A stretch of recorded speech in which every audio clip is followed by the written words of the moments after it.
BC రిజర్వేషన్ల విషయంలో కేంద్రం సహకరించాలని కోరారు మంత్రి పొన్నం ప్రభాకర్. తెలంగాణలో కూడా తమిళనాడు తరహా రాజకీయ స్ఫూర్తి రావాలి అని ఆయన ఆకాంక్షించారు.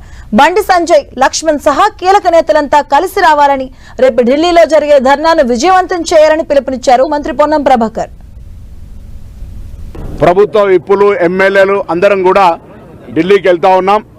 కొంత గౌరవ ముఖ్యమంత్రి గారి నాయకత్వంలో, ఉప ముఖ్యమంత్రి గారి నాయకత్వంలో మంత్రివర్గ సభ్యులు, అన్ని రాజకీయ పార్టీలకు సంబంధించిన వాళ్ళు, కొంత అన్ని పార్టీల వాళ్ళని డెలిగేషన్గా కలిసిన, కొంత తెలంగాణ ప్రాంతం నుంచి ఉన్నటువంటి బలహీన వర్గ నాయకులు, కేంద్రంలో అధికారంలో ఉన్నటువంటి బండి సంజయ్ గారు కావచ్చు, ఈటల రాజేందర్ కావచ్చు, లక్ష్మణ్ గారు కావచ్చు, ఇటువంటి కొంతమంది నాయకులను కూడా మేము శాసనసభ్యులము, మంత్రి తెలంగాణ తరఫున బలహీన వర్గాల నాయకులను కూడా కలిసి ఇందుకు సహకరించమని అడుగుతాం.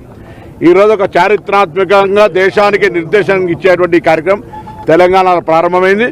దీనికి తమిళనాడు మాదిరిగా తెలంగాణ రాజకీయ పార్టీలు, ప్రజలు అందరూ కూడా కలిసికట్టుగా ఈ చట్టాన్ని అమలు చేసుకునే కార్యక్రమం కొనసాగించాలని అందుకు అందరికీ విజ్ఞప్తి చేస్తా ఉన్నా. తెలంగాణ రాష్ట్ర బీసీ శాఖ మంత్రిగా అన్ని రాజకీయ పార్టీలు, అందరు ప్రజాప్రతినిధులు ఈ చట్టాన్ని అమలు చేసి వెనుకబడ్డటువంటి బలహీన వర్గాలకు సంబంధించినటువంటి ఈ 42% చట్టమై కేంద్రం ఆమోదించే దిశ లోపల తీసుకుపోవడానికి సహకరించాలని, ఇప్పటికే ఎస్సీలకు సంబంధించిన కేటగిరేషన్ చట్టమైంది. అది రాబోయే ఉద్యోగ నియామకాలు అమలైతే వాళ్ళకు కూడా 30-40 సంవత్సరాల దీర్ఘకాలిక సమస్య, అది పరిష్కారమైంది. ఇది కూడా పరిష్కారమైంది. తెలంగాణ నుంచి ప్రాతినిధ్యం వహిస్తున్న మంత్రులు కానీ, నాయకులు కానీ, కేంద్రంలో ఉన్న వాళ్ళు ఇందుకు సహకరించాలని కోరుతా ఉన్నాను.